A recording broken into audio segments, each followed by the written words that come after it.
Yes, people, what's happening? Nice one for coming back to the Fuse UK. It's much appreciated as always. Our next guest tonight, one of the most entertaining bare knuckle fighters you'll ever see. Former bantamweight world champion in the BKFC, never lost the belt. Dat Nguyen, what's happening, brother? You good? Hey, brother. Good to see you. How are you doing, mate? You all right? Yeah. Just running errands here around the house. Class, mate. How are you feeling? You've obviously come back to the BKFC now. How does it feel? Feels great. Feels great. I'm happy to be back, and it's a week away. Less than a week away. So excited to put on a good show for the fan. Uh, that's all I can look forward to. Can't wait to get back in there and back in action. Yeah, 100%. And what was your reaction when you got offered the fight to take on former Bellator world champion Daniel Strauss? Oh, it excites me. It excites me. Like I said, your career is based on who you beat in your career. So if you beat a big name like that, it'll elevate my status, in the fighting war. So that's something I look forward to, fighting against the best, and finally got the opportunity. Yeah, 100%. And do you think your boxing ability and experience in the bare knuckle will be too much for him?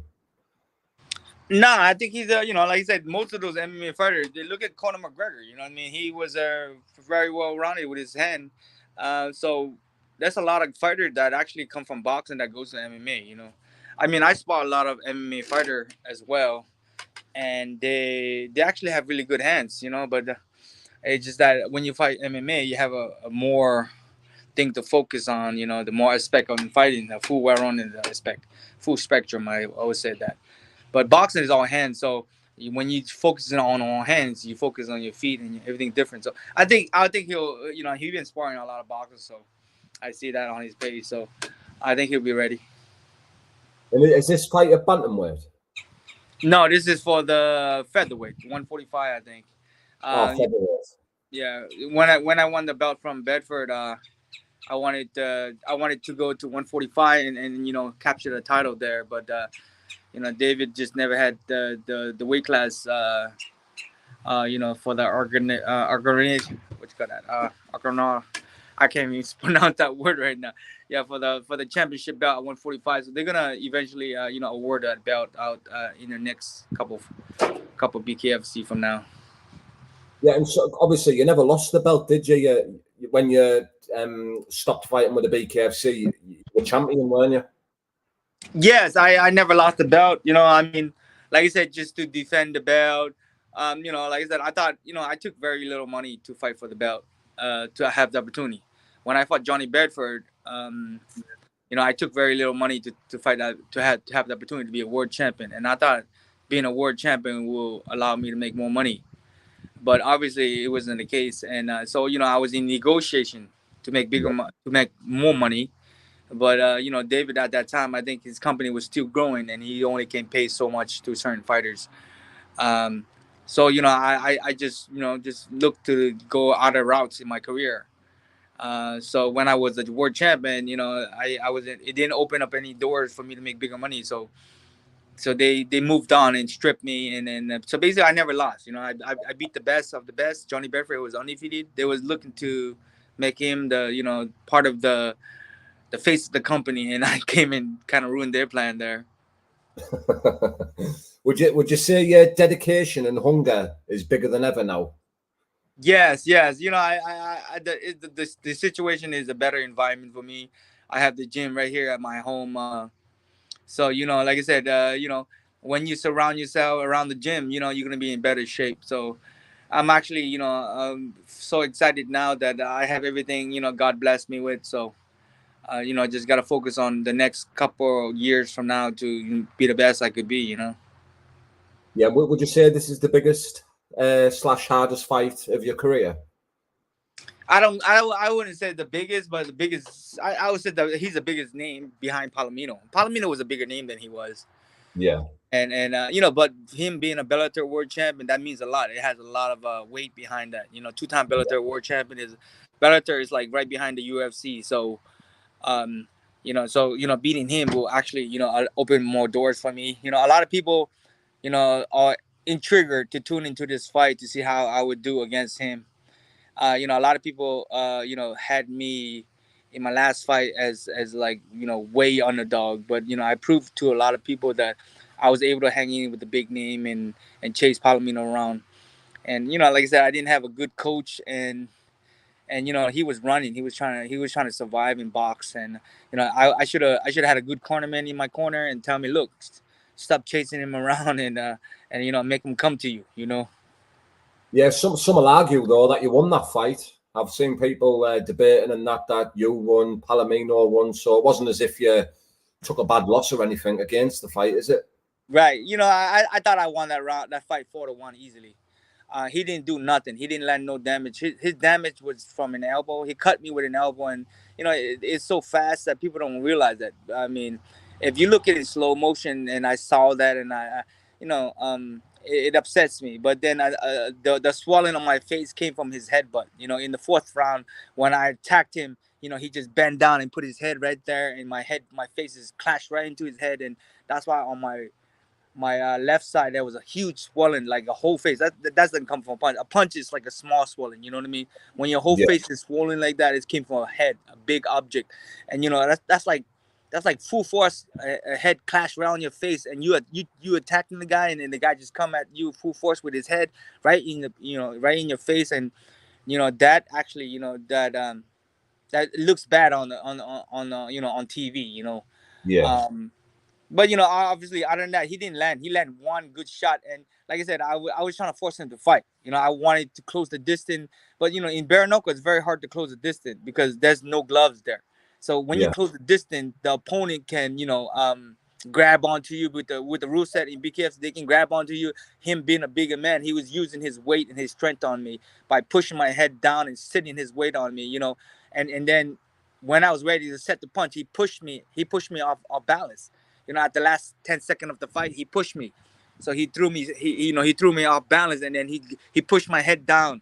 So, that's something that I will look to capitalize on, in bare knuckle, because if they allow those things to happen in that fight, I'm going to be able to use that as well. I'm not going to be a clean fighter because, me being a gentleman and an honorable guy, I fight with honor. I don't do dirty tactics, but I think if they allow that in bare knuckle, then a lot of fighters are gonna be using that. And like I said, I don't like to use it, but if my opponent planning to do something like that, I'm gonna be on him. Yeah, 100%. What are your boys thinking? I see you're active all the time in the home gym. Your boys are learning to hold the pads and that, getting good at it. What's the thoughts of you going back to the bare knuckle? There must be on some buzz, are there? What is that, brother? Your boys. Yes. Obviously, you're training with your honor in the gym. What's their thoughts now you've turned back over to the bare knuckle? They must be buzzing for you. Yeah. I'm. My son. I mean, they kind of spoil in the boxing war here because I've been like so many people wants to come here and train with me. My son here, they got everything in front of them, but they just wanted to they want to train for 2-3 days and then they go on to something else. Like I said, fighting is a very tough sport to be going into. Like if you don't have the right guidance and the right trainer and mentor, you're gonna have to take the hard route like I did. It took me 17, well, more than that. I turned professional in 2004, and now people get to recognize me after all this year. But they look at my age, so they said I got a few more years left, so I want to make the best out of it. Yeah, 100%. And are you still loving life in Florida? You're in Florida, aren't you? Yes. Florida is beautiful here. We're in the same time zone as New York, and it's snowing up there in a few states away from here. And right out down here, it's so hot today. It's like almost 90 degrees, and I'm walking here without. I'm trying to get a tent before my fight. As you can see, I'm all tan. Get a tan, Yeah, you can see in my background that I got a lot of work to do there. I got my animals over there, so living the country life. Beautiful, mate. You've got loads of land on your house as well. I remember you showing me last time in England. It's very rare you get a load of land with your house, but over there it looks beautiful. Yeah, there's a lot of land here in Florida, but everything is getting more expensive now. So I was fortunate to get this property before everything went way up. So basic this is a prime property right in the city. So it's a rare property. So I'm just got like I said, I'm blessed. I'm get lucky. Yeah, 100%, mate. And what can we expect to see you, mate, next week? What can we expect to see from that? You know, my goal is to be the best shape possible, and I think I'm in better shape than I was in my last two fights. So you're gonna expect to see a better version of me. Like I said, every time you see me fight, people don't know what to expect. Because they always have me as an underdog, or so which is good because I let them unpredict that, and like I said, I have a really strong mindset. So I'm gonna go in there and like I said, let the fight flow come to naturally its course, and not trying to be, like, not trying to go in there and try to knock the guy out in the first 30 seconds. That doesn't prove anything, you know what I mean? But if it happens, it happens. And like if he charge at me, then he's gonna, like I said, I'm a good brawler and I also a good boxer, so depends on how he wants to play it.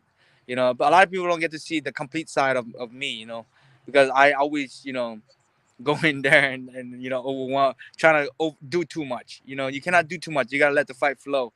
And I Yeah. think is a great guy for that because I don't think who knows, from what I heard, he might try to charge at me, but I think he's gonna try to fill it out as well. So we'll see. We'll see. I'm gonna establish my range and like I said, I'm looking to end the fight. But if it doesn't, then I'm just gonna pick him apart. Great stuff, mate. And you're going to stay with the BKFC now. The future is just going to be with the BKFC, getting the belts back and things. David.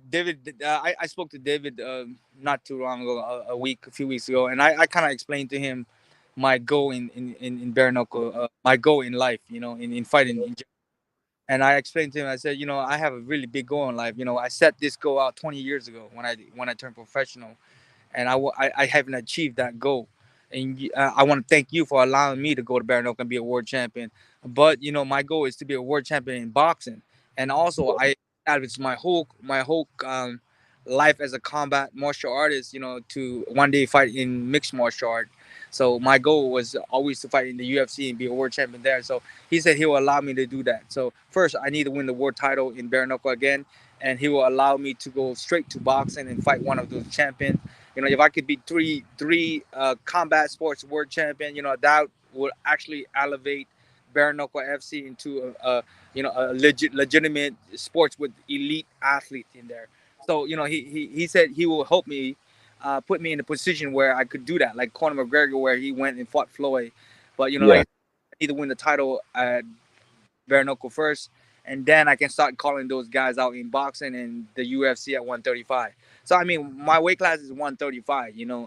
So I'm actually just moving up in weight, and just trying to be three divisional world champion in bare knuckle, and that will actually make me a bigger name in the sports. Yeah, it would, mate. It's quality. I'm really excited to see you come back, because I really do think you're one of the best fighters that the BKFC's seen. Like your heart's there. You'll go to war with anyone. You've got one of the best boxing abilities in the BKFC. I'm really excited to see you return, mate. Yes, thank you so much, Luz, for always having my back, and always a pleasure, having the interview with you. It's always a great time. Thank you very much, mate. Is there any sponsors or any big ups or out you want to give, mate, before we wrap it up? Yeah, I got a huge list of sponsors, but there's a couple big ones. I want to thank the Vietnamese community has kind of pay attention to what I have done this past 2 year in bare knuckle, because Vietnamese people, they look at fighting as very different, and but right now there's a huge support from the Vietnamese community. So I want to thank them. I want to thank the sponsor from the Vietnamese people. I think this is the first time in my career where I have so many Vietnamese people that bought VIP tickets. I probably had sold like 10 VIP tables already. So that just Nice. talking about VIP table, $30,000 worth of tickets there, just for a VIP table, and all Vietnamese people. So I can't let them down. Yeah. So hopefully I can be impressive there, and I'm looking to do that, and thank them, and thank all the fans that's been loyal and been following me, from the beginning of my career, and when I became, world champion in bare knuckle as well. those very loyal fan, and I love them all. Great stuff, mate. And we'll stay in touch like we do, mate. And after the fight, after your victory, we'll have to have another post-fight interview. Yes, thanks, man. I would love that. I would love that. And one day you come to Florida, you come to this town, and I'll show you around. We have a good drink. 100%, mate. I'll hold you to that. I'll definitely be over there, mate. One day. You know, I'm a man of my word. You know, if I said something, I'll do it. Cheers, mate. And I hope you enjoy the rest of your day, bro. Thank you so much, brother. You have a great one. Thanks. See you later, mate. Bye-bye. Nice one, people. Make sure you go and follow this guy. He does not mess about. He is one of the main men in the bare knuckle fighting championship. Absolute machine he is. I'm going to put his socials in the description. He's fighting two-time Bellator world champion Daniel Strauss next week. Make sure you do not miss it, people.